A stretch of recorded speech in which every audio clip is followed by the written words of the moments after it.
Hello दोस्तों, बात करते हैं टाटा पावर कंपनी की। आप देखिए ₹107 का स्टॉक है, आज 2% के आसपास की गिरावट इस स्टॉक में हुई है। तो इस वीडियो में हम बात करेंगे क्या ये गिरावट आगे भी जारी रह सकती है या नहीं, क्योंकि बाजार में आज रिकवरी दिखाई दी थी और उसके बावजूद भी यहाँ पर अगर गिरावट हुई है तो इसके पीछे की बड़ी वजह क्या है उसकी बात करेंगे सबसे इंपॉर्टेंट। और स्टॉक में एक लगातार रैली बनी हुई थी, वो रैली बंद होती हुई दिखाई देती है। यहाँ पर स्टॉक या तो साइडवेज में मूव करता है या फिर डाउन ट्रेंड में आता है।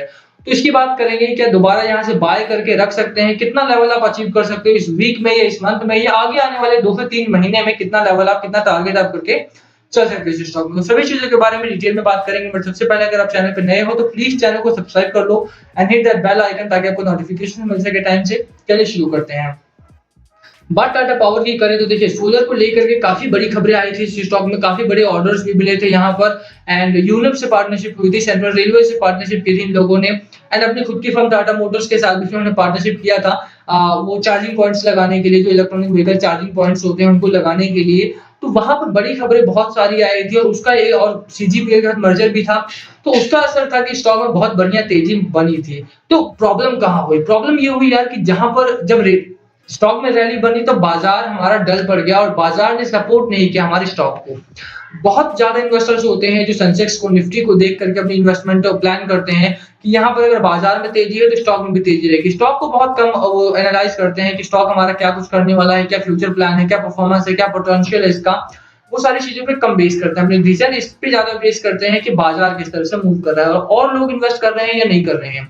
तो यही एक बड़ी वजह रही कि बाजार डल पड़ गया और बड़ी खबरें जब आई तो स्टॉक में बहुत बड़ी रैली देखने को नहीं मिली, क्योंकि जिस तरह की खबरें थी, मर्जर की खबर आते ही स्टॉक में लगभग 20% 30% के आसपास की रैली आनी चाहिए थी, बट वो नहीं आई। यूनिप और सेंट्रल रेलवे के साथ पार्टनरशिप, ये बहुत बड़ी खबर थी, उसका भी एक बहुत कम असर देखने को मिला है कंपनी के स्टॉक पर। तो उसके पीछे की वजह क्या है और इन सबका असर कब तक देखने को मिलेगा उसकी बात करेंगे। बट सबसे पहले आज की बात करें तो आज का अगर आप चार्ट देखोगे तो यहाँ पर हमारा ठीक ठाक एक चार्ट बना है, ₹110 तक स्टॉक ने टच किया था। कोई बहुत बढ़िया रैली नहीं थी, बट हाँ ठीक ठाक एक रैली थी, बहुत बढ़िया। एक सुबह के टाइम में मोमेंटम सेट हो चुका था, लगा था कि 110 तक टच कर चुका है ये और 114 115 तक का लेवल यहाँ पर इंट्राडे में एटलीस्ट आता हुआ दिखाई देगा। बट वहां से बाजार में कुछ प्रॉब्लम हुई या फिर स्टॉक में मुनाफा वसूली हुई और स्टॉक में लगातार डाउन ट्रेंड ही आता दिखाई दिया, बल्कि ₹108 का जो लेवल था हमारा 10 11 12 बजे तक भी यहाँ पर मेंटेन था। बट उसके बाद लगातार यहाँ पर गिरावट हुई है, वहां से थोड़ा सा अपसाइड में स्टॉक जाता हुआ दिखाई दिया श्योरली, बट वो सस्टेन नहीं कर पाया। बहुत बढ़िया रैली उसके बाद नहीं आई है क्योंकि खरीदारी बहुत कम हुई है यहाँ पे। बाजार डल रहेगा तो स्टॉक बहुत ज्यादा मूव नहीं करेगा हमारा। अब बात करें यहाँ पर कि टेक्निकल्स क्या कुछ कहते हैं, तो इस समय पर टेक्निकल्स बहुत बढ़िया है। ठीक है, मैं ये नहीं कहूंगा कि बाय नहीं करना है, यहाँ पर सेल करना है या बेरिश मोमेंटम है। स्टॉक के टेक्निकल्स इस समय पर बहुत ही बेहतरीन है।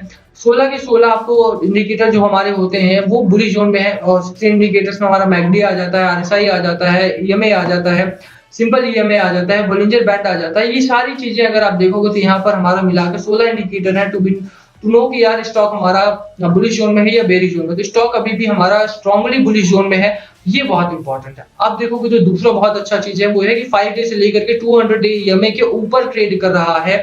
आज के बाजार में जो पहला सपोर्ट जोन था वो ब्रेक हुआ है, ये थोड़ा सा नेगेटिव चीज है हालांकि। बट आप देखोगे तो ओवरऑल हमारी जो चीजें हैं, ओवरऑल जो फैक्टर्स हैं, इंडिकेटर्स हैं, वो बहुत बरकरार है, वो बहुत अच्छे तरीके से काम कर रहे हैं और यही एक बड़ा रीजन है कि यहाँ पर अगर आप बाय भी करना चाहते हो तो यस है, अगर आप होल्ड करना चाहते हो तो बिग है, भी यस है। ठीक है, आप देखोगे तो यहाँ पर स्टॉक में एक अच्छी रैली बनने की उम्मीद आप पूरी तरह से कर सकते हो। वीकली डिलीवरी की बात करें तो 20-21% के आसपास की वीकली डिलीवरी है। शॉर्ट टर्म में अगर आप बाय करना चाहते हो तो डिलीवरी परसेंटेज इंपॉर्टेंट हो जाता है। शॉर्ट टर्म के लिए 21% के आसपास की डिलीवरी यहाँ पर है और वो बहुत अच्छा है कि यानी कि शॉर्ट टर्म में भी स्टॉक हमारा भागेगा, बशर्ते स्टॉक मार्केट हमारा थोड़ा सा सपोर्ट करे। यहाँ पे 4 मार्च को 22% 23% की डिलीवरी, उसके 17-18% की डिलीवरी, उसके बाद 17-18% की डिलीवरी और आज की बात करें तो आज भी 26-27% की डिलीवरी रही है। बाजार में रिकवरी आई है, बहुत बढ़िया बात है और उसका ही एक असर हमें अपने छोटे मोटे स्टॉक्स पर देखने को मिला था मॉर्निंग में। बट वहां से फिर बाइंग इन स्टॉक्स में नहीं आई क्योंकि लोगों को लगा था कि यहाँ पर ये स्टॉक्स तेजी भागते हुए दिखाई देंगे, बट बहुत ज्यादा पैसा इन स्टॉक्स में नहीं आया है। टाटा पावर हो गया, टाटा मोटर्स हो गया या ओएनजीसी हो गया, आईओसी हो गया, बीपीसीएल हो गया, हमारा ये स्टॉक्स में गिरावट हुई है बहुत ज्यादा भर भर के। उसके पीछे की बड़ी वजह यही रही है कि स्टॉक मार्केट में लोगों को लगा था कि इनमें तेजी बनेगी, बट वो बनी नहीं और यही वजह रही कि इनमें बाइंग बनी। बीपीसीएल में आप देखोगे तो बल्क डील हुई है हमारी 3700 करोड़ के आसपास की और वहां पर 5% से के आसपास गिरावट हुई है स्टॉक में। तो बात करें अगर टाटा पावर की, तो आप देखोगे यार कि यहाँ पर बढ़िया डिलीवरी परसेंटेज बना हुआ है, टेक्निकल्स बहुत अच्छे हैं, तो शॉर्ट टर्म के लिए टेक्निकल्स और डिलीवरी परसेंटेज से काम चल जाएगा हमारा।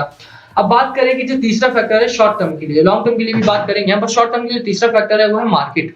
क्योंकि मार्केट को देखकर ही हमारे बहुत सारे लोग, जैसे मैंने बोला, मूव प्लान करते हैं।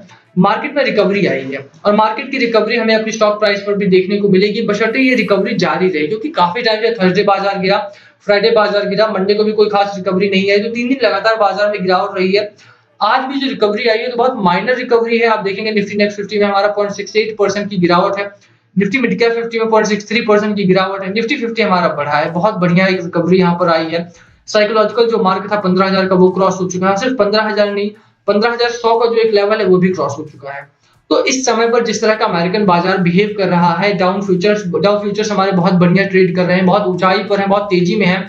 इस लेवल पर भी अगर रात में क्लोजिंग आ जाती है हमारी आज के बाजार में, अमेरिकन बाजार में, तो वहां से कल का जो हमारा भारतीय बाजार होगा उसमें बहुत बढ़िया तेजी की उम्मीद आप कर सकते हो। और निफ्टी 50 हमारा 15,200 15,250 के बीच में क्लोजिंग अगर कहीं आती है, तो ये स्टॉक हमारा टाटा, उसका जो असर है वो टाटा पावर पर भी उसका असर हमें देखने को मिलेगा। कल एक्सपायरी भी है, तो एक्सपायरी का भी आपको थोड़ा सा ध्यान रखना है। एक्सपायरी डे होता है तो वहां पर थोड़ा सा वॉलेटाइल मार्केट हो जाता है, तो वहां पर वॉलेटिलिटी एक्सपेक्ट करके चलो तो बहुत बढ़िया है। नहीं तो यहाँ पर थोड़ा सा, जैसे टाटा पावर का स्टॉक है आपका, तो यहाँ पर तो आपको प्रॉब्लम ही नहीं है अगर आप लॉन्ग टर्म के लिए आए हो, क्योंकि आप लॉन्ग टर्म के लिए आए हो तो स्टॉक का जो पोटेंशियल है वो बहुत बेहतरीन है, बने रहोगे तो पैसा बनेगा।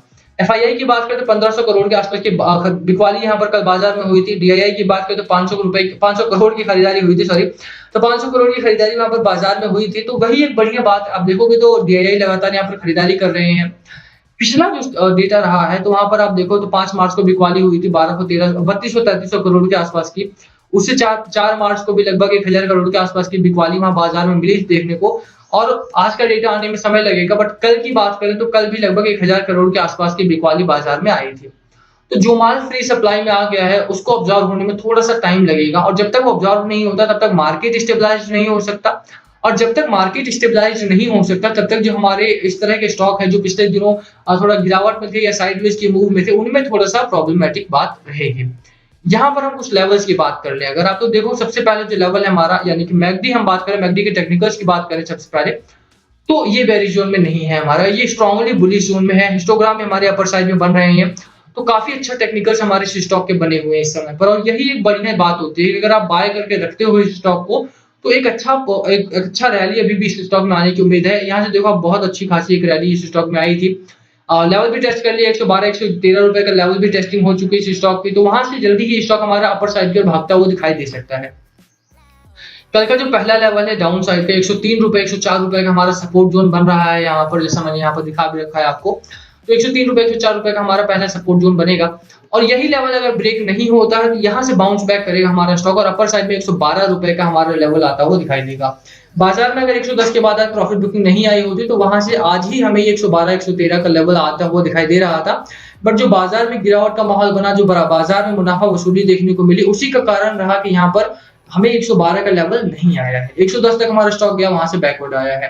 तो कल क्या आपके दोनों लेवल्स आपको वॉच करने हैं। लॉन्ग टर्म के लिए बाइंग करनी है, हाँ यस बिल्कुल बाय कर सकते हो। शॉर्ट टर्म के लिए, शॉर्ट टर्म में वॉलेटाइल मार्केट बहुत ज्यादा है, शॉर्ट टाइम अवॉइड करो तो ज्यादा बेहतर रहेगा आपके लिए। बट हाँ, शॉर्ट टर्म कितना, शॉर्ट टर्म 2 से 3 महीना, हाँ बिल्कुल कर सकते हो, 2 से 3 महीना में बाइंग बिल्कुल की जा सकती है। यहाँ पर अब बात करें कि यहाँ पर अगर आप लॉस में हो, 112 के आसपास बाइंग की थी, लॉस में हो, बेच दे क्या, तो बेचना सही डिसीजन नहीं होगा मेरे हिसाब से, क्योंकि बेचते हो तो उतना प्रॉफिट आपको और किसी स्टॉक में शायद ही मिले।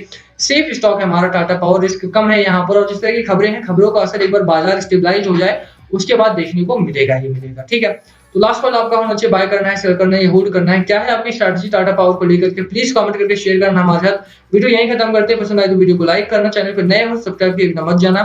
Thank you for watching. कुछ पूछना हो तो प्लीज कमेंट बिलो, सभी कमेंट्स का रिप्लाई करने की कोशिश करेंगे। थैंक यू अगेन, सब्सक्राइब कर देना यार चैनल।